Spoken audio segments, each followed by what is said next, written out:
great friend of the show. Everyone loves you. Tee us up. What are you and Ralph Norman up to? Thanks for having me, Dave. As you know, the Biden-Harris administration does not believe in American exceptionalism, doesn't believe in American sovereignty, doesn't believe in things that make us unique among the nations of the world or make us literally the hope for the world. They want to destroy the Constitution. They want to destroy our founding Judeo-Christian principles. And they want to surrender our sovereignty to the United Nations. They are all in.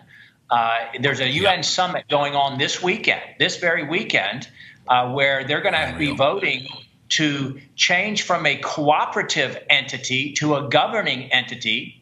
And the Biden-Harris administration, without the knowledge of most of the American people, and actually, sadly, most of Congress, the Biden-Harris administration is planning to surrender our governance to the UN and to give the UN Secretary General Guterres authority to declare what must be done in the event of a catastrophic global event as deemed by the UN. So in other words, the next health emergency or pandemic, a bioweapon, or what they might call a climate emergency, or a poverty emergency, or a so-called gun violence emergency, or whatever black swan type of event that they want to utilize, where they would force the participating nations to surrender to what the UN says what we must do to mitigate the harm and the damage from it. So the WHO is just part of that, but the larger UN, of which the WHO, of course, is subordinate, and which is really a tool of Communist China. But just yesterday,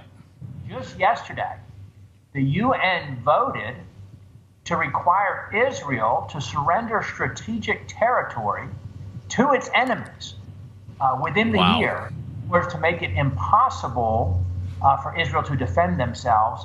And while the U.S. voted no, we both know that was one of those, you've seen it in Congress, that was one of those hope yes, vote no for political reasons.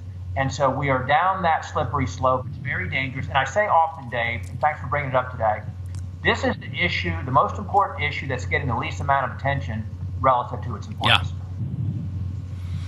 Yeah, no, spot on analysis, Bob, as always. And so, why is it? In my experience, the very conservative base is aware of some of these issues, but the American populace, not at all. Right, the United Nations, RFK Jr. in his book, The Real Fauci, I highly recommend that book to everyone. The last few chapters sketch out the growth and transitions from the Rockefeller Foundation to the Gates Foundation to the pandemic research 20 years ago. And they were making plans through all these international organizations funded by the billionaire class and the globalists. And they had practice sessions for just in case you had a COVID outbreak. What would you do? How would you try to manage the press, et cetera? And I was skeptical. A decade or two ago, people were coming up to me and telling me this kind of thing, and I was going, there's no way. But hey, Bob, I'm going to hold you over the break, but 10 seconds. Why don't the American people understand this set of issues?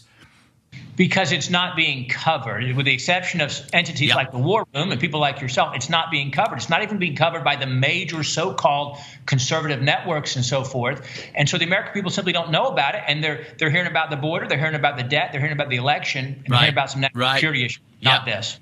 Dave Brat in with Congressman Bob Good talking about sovereignty of the United States of America. Bob, I know you got a heart out, you got to run on us, but why don't you close in a minute with the recourse here, and I know there's some technicalities that have to do with the constitutionality of this UN violation of our sovereignty.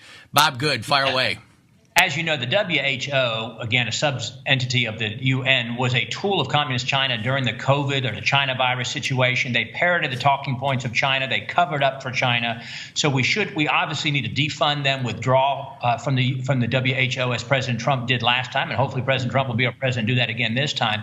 But it's unconstitutional for us to surrender our sovereignty, our governance to any international organization, not NATO, not the UN.